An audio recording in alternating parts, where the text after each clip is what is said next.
Hey, it's Nikki from startyourownfamilydaycare.com.au, and I'm here today because I wanted to share this crazy idea I had. I had this question come to mind this morning when I was on my walk. So I go for my walk every morning as some me time. And this crazy question just popped into my head, and I think it's been stemming from a lot of posts I've been reading on Facebook in different forums and stuff, and this question, it just shocked me because it made me really think about what our role is as educators in family daycare, but not just that, what our role is for, guardians of our own children, of children just anywhere, we see in playgrounds and all that kind of thing, because this question has formed in my mind. And 30, 40 years ago, if someone had have asked this question, they'd be like, what are you even talking about? That's ridiculous. But now it's a legitimate question because everything has changed, and I don't always think it's for the best.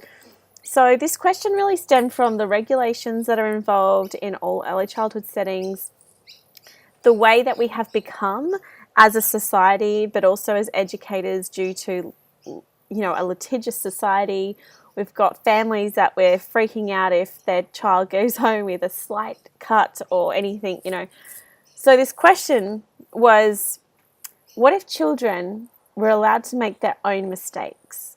And that could be in any area, not just physical, but emotional mistakes. They could learn so much from making these mistakes. And what if we let them make those mistakes? Quite often, and I'm so guilty of this, I find myself saying, oh, be careful, don't run too fast, or slow down, or gentle hands, we don't want to be too violent, or you need to calm down, all these kinds of things. We need to slow them down and keep them quiet and keep them nice and gentle all of the time. So what are we creating? Like these, particularly in boys aren't necessarily gentle creatures, they aren't meant to always be gentle. They want to be rough. And there's been a lot of research that I can try and find and highlight in the article about boys who have rough and tumble play actually develop better in the way they can respond and to external stimulus. And this really got me questioning. I have two boys of my own, and I'm constantly saying, stop running, or slow down, or be gentle, be careful, all those kinds of things. But what if we stopped? What if they learn on their own that if they're going to be running down a steep hill, they're going to fall at the bottom? What if we let them make that mistake so that they actually learned that? What if we let them work out, rather than saying, slow down, be careful? What if we just let them, and they're going to work it out pretty quickly that they have to slow down? Obviously, I don't want kids to be hurt or injured, in a harmful way. You don't want that. I think those who really get what I'm saying will understand that what I mean is that I want children to be able to make these mistakes. They might get a grazed knee, or they might get a grazed hand or something like that, but then they're going to learn next time they go up a steep hill. It might even be steeper and I'm not there to see it, or maybe it's my kids at school or something like that.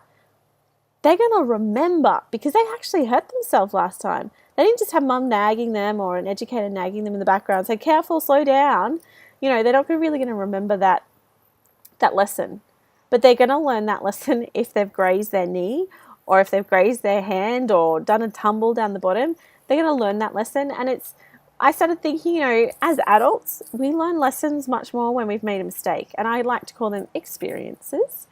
And if we make that mistake, we're on our own, rather than someone saying, no, don't do that, we're probably thinking, oh yeah, but what's the worst that could happen? But if we make our own mistakes and learn from those experiences, we tend not to make that mistake again. So what if we let children make those mistakes? So simple mistakes that they're going to need to learn in life. So, you can't run on tiles because you're going to slip over.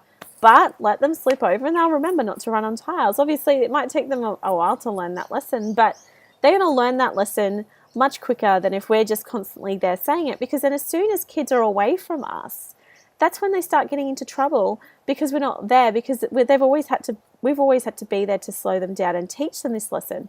But what if they learnt that lesson on their own? So I'd love to hear your feedback. Check out the blog There's loads of articles I've put together for you.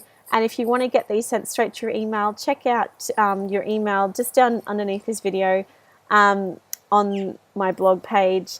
And you can sign up, and I'll send you a free report as well, which is all about how to start your own family daycare.